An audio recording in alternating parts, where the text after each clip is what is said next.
These are the 5 countries that are most impossible to conquer. Number 1.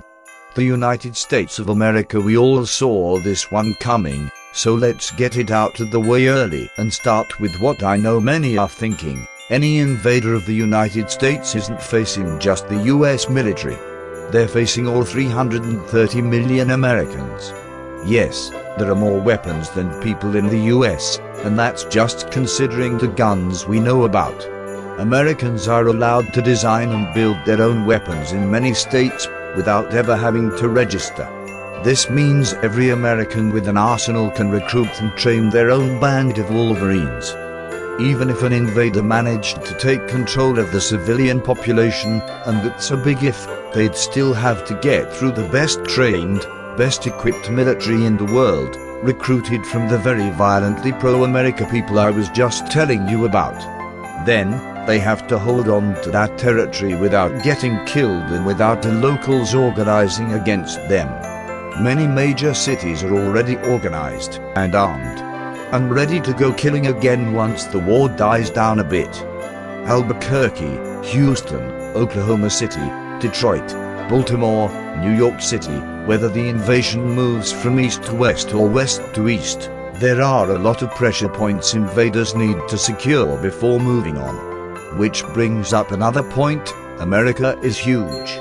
Our 4 time zones contain 7 different climate regions, not to mention everything from high mountains to marshland, swamps to deserts, and in some places, a lot of flat nothing. Just going across the mighty Mississippi River without a bridge is enough to kill off a good chunk of an army, while the residents of East St. Louis are using it as target practice. When the invaders get out of the actual geographical features of the United States, the invader will enter some of the largest cities in the world, 3 of which are in the top 100 in terms of population, and many are full of the aforementioned gangs and violent extremists groups. Ever look up at New York City buildings and just imagine what it would be like to have to invade, conquer, and keep a city so populous and so large in size and scale? Number 2. Russia.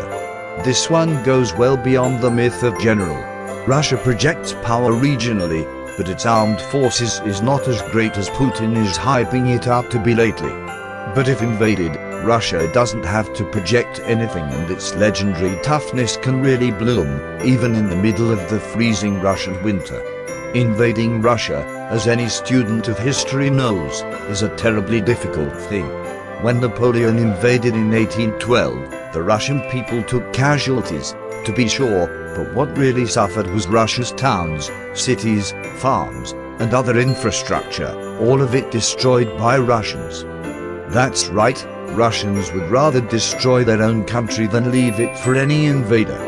And if you're thinking that was a long time ago, and modern Russians might have different sensibilities, remember they did that when the Nazis invaded in World War II, and at first many Russians welcomed the Germans. From there, the fighting only got more brutal. So any invader has to remember that they're likely fighting every single Russian, across 11 time zones. Did you catch that? There are 11 time zones in Russia, the largest country by land mass. If that wasn't bad enough, Russia also contains every single climate type there is. Yes, Russia has a rainforest.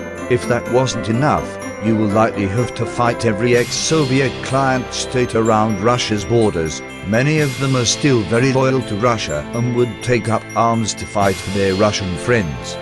This only extends the range and variety of people, climate, and geography to contend with.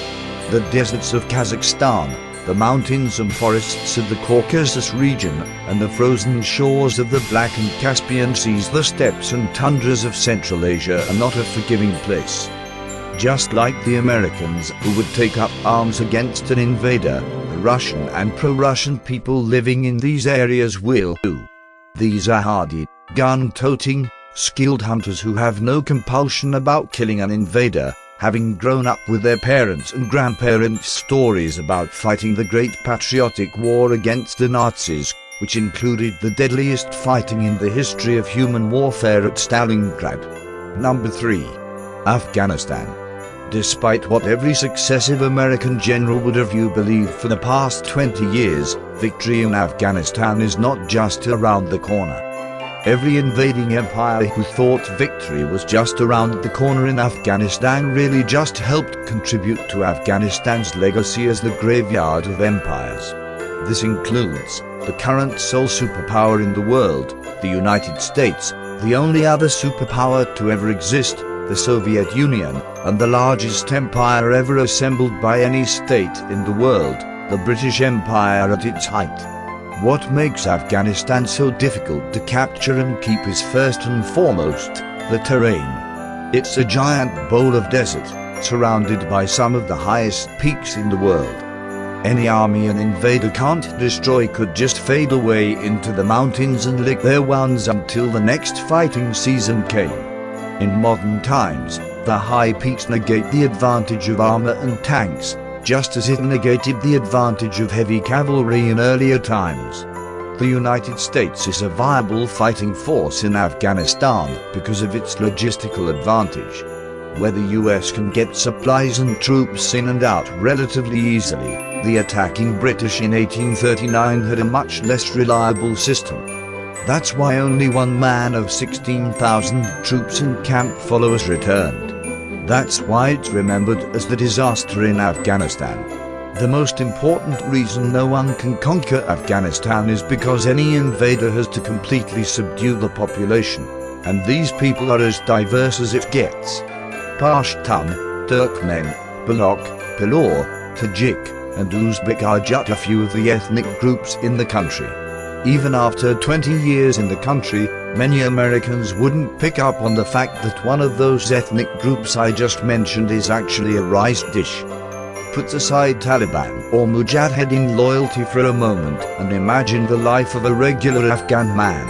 Their clan, their tribe, their unit, their sheikh, their ethnicity, their religion, maybe their provincial or central government. And when you do take into account their loyalties to extremist groups, you have to factor in the group, the unit, and the shadow government. That's 12 potential loyalties right there. Imagine trying to subdue 34 million of them, because you have to if you invade Afghanistan. Defeating those people in pitched battles didn't work, asked the British. Massacring them also didn't work, asked the Soviets. The American nation-building strategy isn't coming along either. Number 4. China. Did your invading army plan on fighting 1 billion people? Because that is what is likely to happen invading China. The most populous country in the world now boasts 1.3 billion plus people. For the uninitiated or bad at math, that means they have almost the entire population of the United States plus a billion. Having written these wargaming posts for a few years now, I know that many will ask me to consider that this doesn't mean China has a skilled or fearsome force of ground troops and that all they've ever tactically perfected on a modern battlefield is human wave attacks. While these 1 billion Chinese people likely don't have their own arms, it wouldn't take long for the planned central bureaucracy to start handing out weapons to form a unified front against an invader. There's an old US military saying, if it's stupid and it works, it isn't stupid. It may sound like throwing a few million soldiers at an invader is stupid, but it's quite the human wave and it will likely work. So even if the numbers of the Battle of the Kosin Reservoir are repeated, and it takes 10 Chinese divisions to repel 1 Marine division, the Marines will need to send 25 divisions just to establish a beachhead. The fun doesn't stop just because the invader made it ashore. China is as massive as the United States, with a diverse climate and diverse geographical features. It's surrounded by extreme weather and oceans on all sides, so invaders will have to be prepared for the impassable Gobi Desert and the jungles of Southeast Asia, not to mention the mountainous, snowy Himalayan regions which will make air support difficult. If invading troops aren't massacred along the way by bands of the Chinese People's Liberation Army, then they still get to contend with a variety of tropical diseases, along with the diseases that come from overpopulation and pollution. This is just him fighting a conventional war. The Chinese are the masters of ripping off foreign technology, so an invading army would have to assume that the country they're invading will also have all the technological prowess of the United States, and with its 750 million plus person manpower and strong economy, they're ready to grind on for a long time. Number 5. India. This is probably the only entry on the list many readers didn't predict. India is a formidable place to invade. To the north and east lay harsh Himalayan mountain passes. Dry deserts makes up roughly half of India's northwest regions. In the southwest, India is wet and tropical, limiting the best places to land an ocean-borne invasion force. That is, if you ever get to land an invasion force on the subcontinent. Part of India's major naval strategy is to flood her territorial waters with enough submarines to sink both enemy warships and enemy landing craft while strangling sea lanes of enemy shipping. This tactic has been in place for a long time, since before China's foreign policy went from one of peaceful rise to crouching tiger. Since the British left India in 1947, they've had to deal with Pakistan on a few occasions and even went to war with China once before. Ever since, China and Pakistan have only grown closer, so India's entire defense strategy has to be predicated on the idea of fighting a war on two fronts, and they're ready for it. Fighting in India is not a small matter, as any Indian general will probably tell you. The height of the Himalayan mountains makes air support very difficult, even impossible at times. India can't rely exclusively on one benefactor, meaning it can't just choose to be closer to the USA or Russia. India cares about Pakistan and China and will accept any tech or gear that helps them win that war. As such, their near limitless manpower, religious fervor, and billion-plus population would make them a formidable opponent on any front.